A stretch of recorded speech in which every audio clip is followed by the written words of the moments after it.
Herbert George Wells was born in 1866 in Bromley, England, into a family where there was a little money to spare. His father ran a small shop and played cricket professionally, and his mother worked as a housekeeper. The family's financial situations meant that Wells had to work from the age of 14 to support himself through education. His success at the school won him a free place to study at College of Science in London, after which he became a science teacher. His poor health made life difficult though, and he struggled to keep his full-time job while trying to write in his spare time. He married twice. His first wife was Elizabeth Mary Wells, but the marriage was not a success. 3 years later, he left her for Amy Catherine Robbins, a former pupil. Wells often criticized the institution of marriage, and he had relationships with several other women, the most important being the writer Rebecca West. By 1895, Wells had become a full-time writer and lived comfortably from his work. He traveled a lot and kept homes in the south of France and in London, where he died in 1946.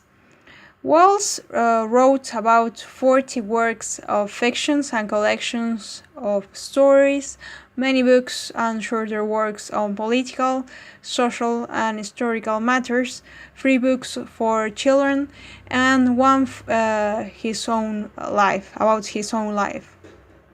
His most important early works established him as the father of science fiction, and it is for these books he is remembered. Best known are The Time Machine in 1895, The Invisible Man in 1897, The War of the Worlds in 1898, and The First Man in the Moon in 1901.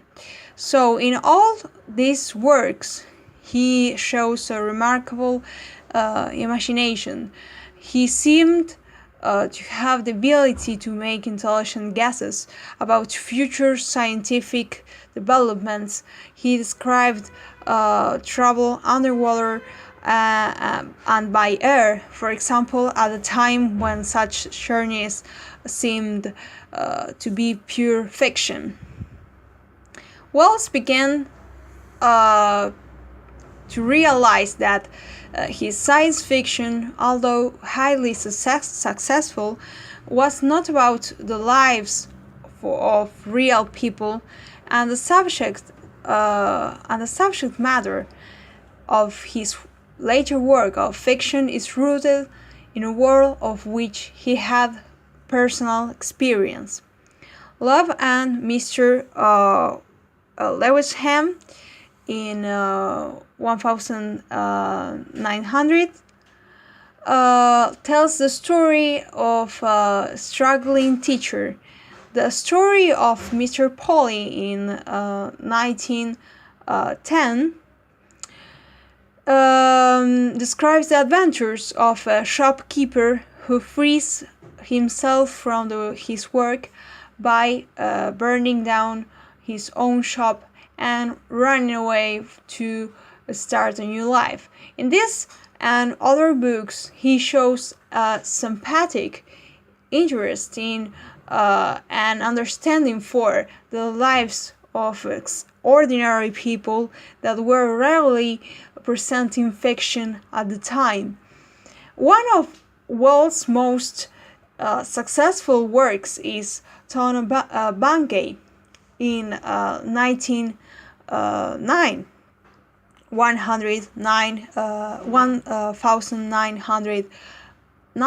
a story of dishonesty and greed involving the production of sale of a medicine that for a time brings health and respect to its inventor. For centuries, storytellers have been interested in the idea of invisible beings, with all the related possibilities and dangers.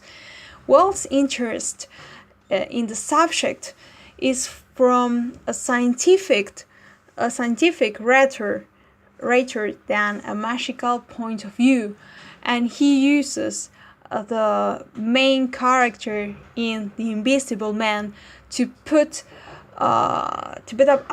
across his message that scientific progress can be dangerous in wrong hands.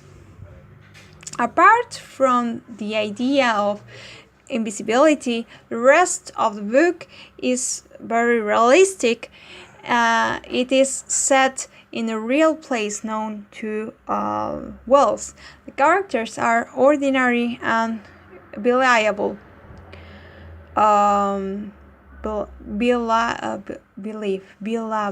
Believable. All of this makes the less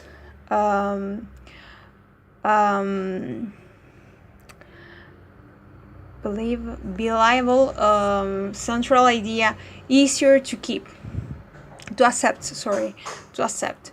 Much of the book is written with a light, humorous touch,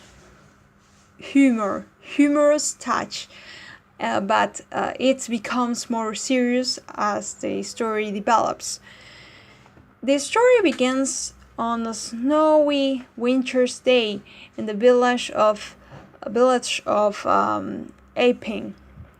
A mysterious stranger arrives at the Coach and Horses Inn, wrapped up from head to foot, so that no part of his body is visible.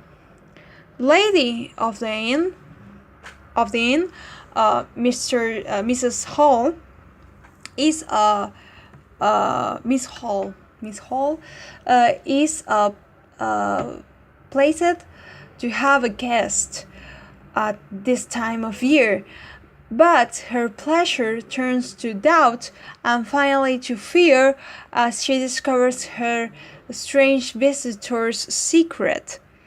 When he begins to make trips out of the inn, the people of the village and surrounding area are affected by the appearance and behavior of the Invisible Man, and they connect his presence with robberies and strange events in the area.